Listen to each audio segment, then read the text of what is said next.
नमस्ते बच्चों, कैसे हैं आप। आज की कक्षा में आपका पुनः स्वागत है। तो बच्चों, आज के भाग में हम स्वर संधि के बाकी के जो 3 भेद हैं, यानी कि वृद्धि स्वर संधि, गुण स्वर संधि और अयादि स्वर संधि, इन 3 संधियों के बारे में जानेंगे। सबसे पहले मैं आज आपको वृद्धि स्वर संधि के बारे में बताऊंगा। वृद्धि यानी विकास, आप इसके अर्थ को समझिए। वृद्धि यानी विकास, इसका अर्थ ये हुआ कि गुण स्वर संधि में हम शब्दों की पहचान किससे बता रहे थे? ए की मात्रा, ओ की मात्रा और ऊपर र, अर की मात्रा, यानी कि एक मात्रा वाले जो शिरोरेखा के ऊपर जिनकी एक मात्रा है, उन शब्दों को गुण स्वर संधि में समझ रहे थे। इसको मैंने आपको याद करने के लिए बोला था, एक छोटी वाली मात्रा। वहीं पर दीर्घ स्वर संधि में थोड़ा सा विकास हुआ, यानी कि बच्चों के बाल थोड़े बड़े हो गए और उनकी माताएं 2 चोटी बना रही, समझे। तो इसका अर्थ ये हुआ कि जिन शब्दों के ऊपर अय और औ की मात्रा लगी हो, यानी कि 2 चोटी वाली मात्रा लगी हो, वो वृद्धि स्वर संधि होती है। आप समझ गए बच्चों? अय और औ की मात्रा वाले शब्द वृद्धि स्वर संधि के शब्द होते हैं। अब अय की मात्रा और औ की मात्रा बनेगी कैसे? तो बड़ा सरल है, आ का योग इसमें भी आ हीरो रहेगा, ठीक है। आ भी इस प्रथम पद में आ ही आना चाहिए। इसके आगे वाले पद में हम अय की मात्रा को ए और अय दोनों से बनाएंगे, यानी कि ये जो अय की मात्रा है ये स्वयं में ही बनती है। आ का ए और अय से मिलान करने पर अय और आ का ओ और औ से मिलान करने पर औ। तो ये बहुत सरल लगी ना बच्चों। उदाहरण के लिए देखते हैं, अय ए कै। दूसरा उदाहरण है लोकेशना। ये दोनों ही शब्द में आप देख सकते हैं कि 2 मात्रा वाले शब्द हैं। इसमें एक ही मात्रा लगी है। एक ही मात्रा मतलब 2 चोटी वाली मात्रा, 2 चोटी वाली मात्रा मतलब वृद्धि स्वर संधि, समझे बच्चों। तो एक बार पुनः सुने, जिन शब्दों के ऊपर अय की मात्रा और औ की मात्रा का प्रयोग होता है वे वृद्धि स्वर संधि के शब्द होते हैं। अय की मात्रा आ और ए ऐ से मिलकर बनती है। आ की ओ की मात्रा आ और ओ के मेल से बनती है। तो इस प्रकार से हम वृद्धि स्वर संधि सीखेंगे। अब बच्चों, मैं आपको इनका विच्छेद करना सिखाऊंगी। तो अब हम विच्छेद के ऊपर ध्यान देते हैं कि किस तरीके से विच्छेद होगा। तो बच्चों, यहाँ मैंने कुछ शब्द लिखे हैं, आप देखिए। हितैषी, यहाँ पर 2 मात्राएं लगी हैं। 2 मात्राओं का मतलब ये कौन सी संधि हुई? वृद्धि स्वर संधि, है ना। तो जैसे ही आपने ये मात्रा पहचान ली, अब हम इसका विच्छेद कैसे करेंगे?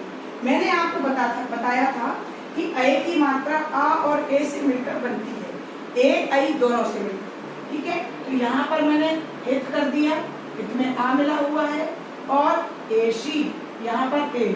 अगर आप यहाँ पर अय कर देते हैं तो वो गलत शब्द होगा, इसलिए यहाँ पर हम ए का मेल करेंगे, बराबर क्या हो गया? अय की मात्रा।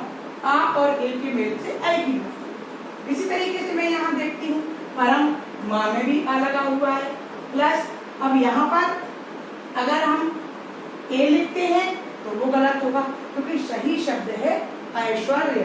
तो यहाँ पर हम अय की मात्रा।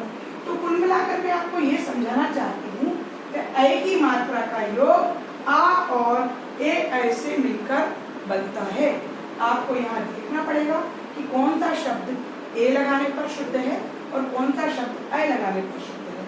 आपको यहाँ शुद्ध शब्द लिखना है, यहाँ पर आपको आ ही लिखना है, और इसके बाद में अय की मात्रा के लिए आप ए और अय में से जो भी शुद्ध शब्द हो आप उस मात्रा का यहाँ प्रयोग करें, उस वर्ण का यहाँ प्रयोग करें और अय की मात्रा बनाएं। चलिए, इसी तरीके से अब हम दंतोष्ठ, अगला शब्द है हमारा दंतोष्ठ। दंत में यहाँ आ गया। अब औ की मात्रा का प्रयोग करने के लिए हमको यहाँ कौन सा वर्ण लाना पड़ेगा? ओ का ही प्रयोग करना पड़ेगा, क्योंकि ओष्ठ सही शब्द है। यदि आप यहाँ औष्ठ कर देते हैं तो वो अशुद्ध शब्द हो जाएगा, ठीक है। तो इसका मतलब ये है कि आ और ओ मिलाकर यहाँ पर हमने क्या कर दिया? औ की मात्रा का निर्माण कर लिया। अगला शब्द है महोज, महाधन ओज।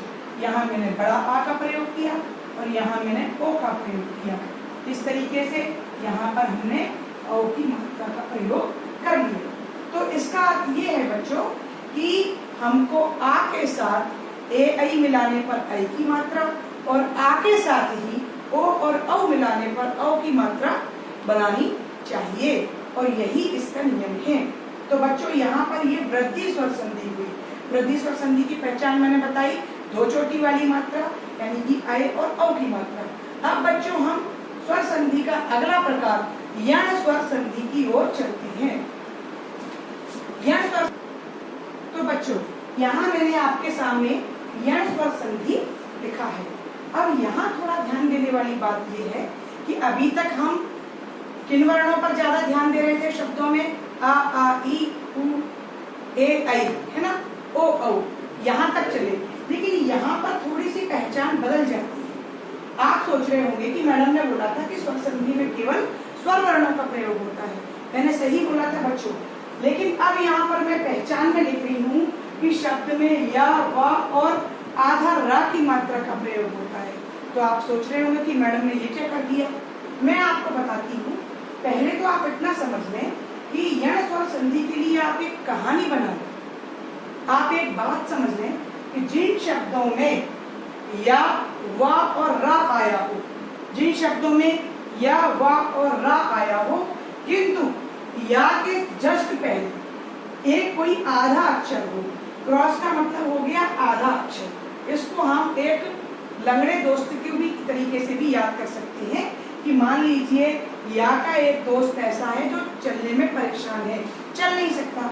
इसी तरीके से वा का दोस्त भी एक ऐसा है जो चल नहीं सकता। इसी तरीके से रा का दोस्त भी एक ऐसा है जो चल नहीं सकता। आप इतना याद कर लीजिए। अब क्या हुआ, चूंकि वो दोस्त चल नहीं सकता इसलिए या ने उसे अपने कंधे पर बिठा लिया, वा ने भी उसे अपने कंधे पर बिठा लिया और रा ने भी अपने कंधे पर उसे बिठा लिया। आपको कहानी याद हो गई। तो इसका अर्थ ये हुआ कि या के पहले वाला वर्ण आधा होगा, वा के पहले वाला वर्ण भी आधा होगा और रा के पहले वाला वर्ण भी आधा होगा। बस आप इतना याद रखिए। उदाहरण के लिए आप देखिए इत्यादि, इसमें या आया है और उसके कंधे पर कौन बैठा है बच्चों, ता बैठा है। यानी कि या का दोस्त कौन है, ता, और वो ता या के साथ जुड़ा है। तो आप समझ गए ना, या हो और उसके साथ आधा वर्ण मिला हो तो वहां पर यण स्वर संधि होती है। इसी तरीके से देखिए यहाँ भी प्रत्युत्तर में या लगा है और या के साथ आधा अक्षर ता लगा है। तो इसका मतलब ये है कि या और आधा अक्षर मतलब कि यण स्वर संधि। अब हम देखते हैं स्वाक्षर। आप सोचेंगे मैडम ने कहा था कि शुरुआत के वर्ण पर ध्यान नहीं देना है, लेकिन बेटा इस संधि में जहाँ वा है और वा के साथ जैसे ही आधा अक्षर लगा है ये यण स्वर संधि हो जाती है। तो वा के साथ आधा सा लगा है तो यण स्वर संधि हो गई। इसी तरीके से मात्रा देश। अब त्र आप छत्रज्ञा में पढ़ते हैं, लेकिन त्र संयुक्त वर्ण है जो आधा ता और र मिलकर बनता है। तो इसमें भी आधा ता और र मिला हुआ है, यानी कि यहाँ भी यण स्वर संधि है। तो आप समझ गए बच्चों, जिस जगह या, वा और रा के साथ आधा अक्षर लगा हो वहां पर यण स्वर संधि होती है। अब यह बनता कैसे है, देखिए क्या हुआ कि अभी तक आ हर जगह हीरो बन रहा था, आ ही सबसे दोस्ती कर रहा था। तो आ, ई और री ने कहा कि नहीं अब ऐसे नहीं चलेगा, अब कुछ देर के लिए मेन हीरो हम होंगे। तो या वाली शब्दों के लिए ई हीरो बन गई और वा वाले शब्दों के लिए ई पूर हीरो बन गया और रा के लिए रे। तो इसका मतलब ये हुआ कि जब हम इसका विच्छेद करेंगे तो हमें पहले पद में या के लिए ई का प्रयोग करना होगा। बहुत सरल संधि है ये, आप बिल्कुल भी भ्रम में ना पड़े। देखिए मैं बताती हूँ, ई मैंने लिख ली, ठीक है। अब ये या है तो या का मतलब हो गया ई, या काय से बनेगा, ई से। अब हम क्या करेंगे, ये जो आधा अक्षर है हम इसको यहाँ पर पूरा कर देंगे। हमने इस आधा अक्षर को पूरा कर दिया और या काय से बनेगा, ई से। तो हम इस ता पर ई की मात्रा लगा देंगे। आ गया ना, ता पूरा कर दिया और ई की मात्रा लगा दी, तो यहाँ पर ये ई आ गई। अब यहाँ पर मात्रा काय की लगी है, बड़े आ की, तो बस हम उस बड़े आ को जैसा का तैसा लिख देंगे और दी लिख देंगे। समझे बच्चों? आधा अक्षर पूरा हो जाएगा और उस अक्षर पर ई की मात्रा लग जाएगी। जैसे कि देखिए मैं यहाँ करती हूँ प्र उतारा, ये आधा अक्षर है, इसको पहले हमने पूरा कर दिया। अब या है तो ई बनाना है, तो हम इस पर भी प्रति शुद्ध शब्द है, ठीक है। शुद्ध शब्द क्या है? प्रति, ठीक है। अब या पर मात्रा काय की लगी है? ऊ की, तो हम इस ऊ को जैसा का तैसा लिख देंगे और आगे का शब्द उतार देंगे। हुआ ना सरल? यहाँ पर मैंने ई से ऊ को मिलाकर यू लिया है। इसी तरीके से स्वच्छ, अब देखिए हमने आधा सा लिख दिया। नियम क्या है? आधे अक्षर को हम पूरा कर देंगे। और वाह कैसे बनेगा बच्चों? वाह के लिए हीरो कौन बन गया था? ऊ, तो हम सा के नीचे ऊ लगा देंगे। अब वाह में कौन सी मात्रा है बच्चों? कोई मात्रा लगी है क्या? मैंने पहले दिन बताई थी कि जो वर्ण अपने आप में बिना मात्रा के दिखते हैं लेकिन पूरे होते हैं, उनमें छोटा आ यानी अ की मात्रा लगी होती है। तो सु हो गया और हम यहाँ पर आ की मात्रा लगाकर क्या करना है? अब यहाँ पर हम अच्छे लिख देंगे। समझ में आया बच्चों कि यहाँ पर अब स्वच्छ हो गया। इसी तरीके से अगर मैं यहाँ पर आपसे कहूँ कि इसका आप विक्षेप कैसे करेंगे, तो देखिए मैंने बोला था कि यहाँ पर का आधा है, क्योंकि देखिए रा की मात्रा में रा आधा केवल इसमें होता है, बाकी जब हम ये मात्रा लगाते हैं या ये मात्रा लगाते हैं तो यहाँ पर र पूरा माना जाता है। तो यहाँ पर हम क्या करेंगे? माँ का के नीचे ये रे आ गया ना, ये री की मात्रा आ गई। यहाँ पर री की मात्रा ये आ गई, इसकी मात्रा कौन सी है? ये। तो मात्र और इस पर बड़ा की मात्रा लगी है, उसको हमने ये लिख दिया और आदेश। ठीक है बच्चों, आपको समझ में आया? इस तरीके से यहाँ पर यंत्र और संधि होती है। एक बार और समझे, या के साथ कोई आधा अक्षर लगा हो, वा के साथ कोई आधा अक्षर लगा हो या रा के साथ आधा अक्षर लगा हो, तो वहां पर यंत्र और संधि होती है। या बनता है ई से, वा बनता है ऊ से और रे बनती है ऋ से अर्थात मात्रा से। ठीक है, तो इस तरीके से ये यहाँ पर आपकी यण स्वर संधि होती है।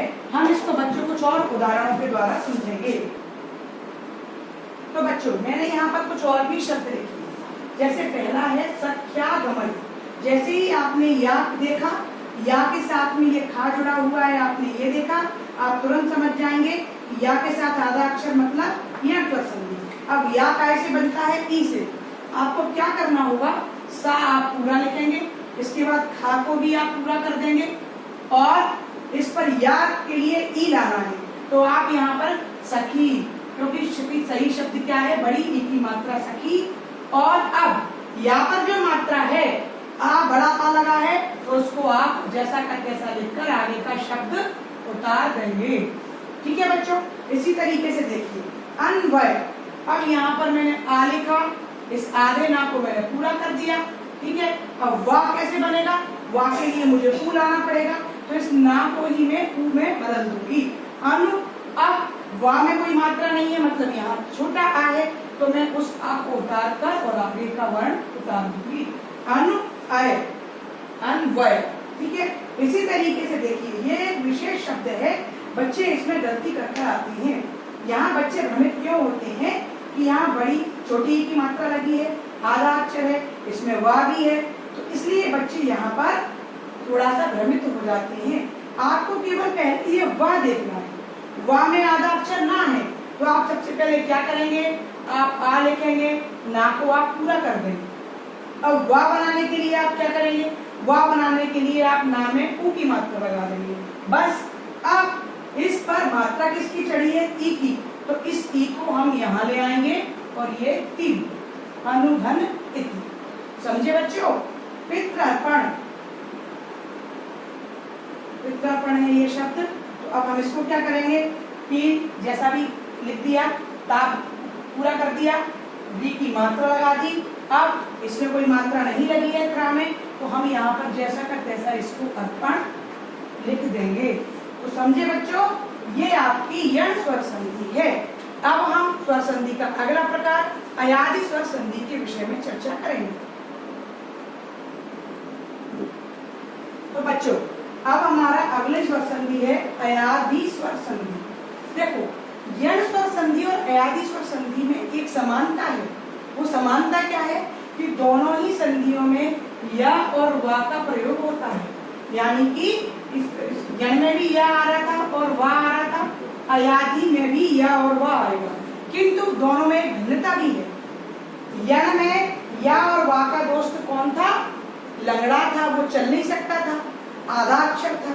तो आपने यह समझ लिया कि ये आधा अक्षर वाला या और वा वाला शब्द यण संधि है। लेकिन अयादि में क्या हुआ?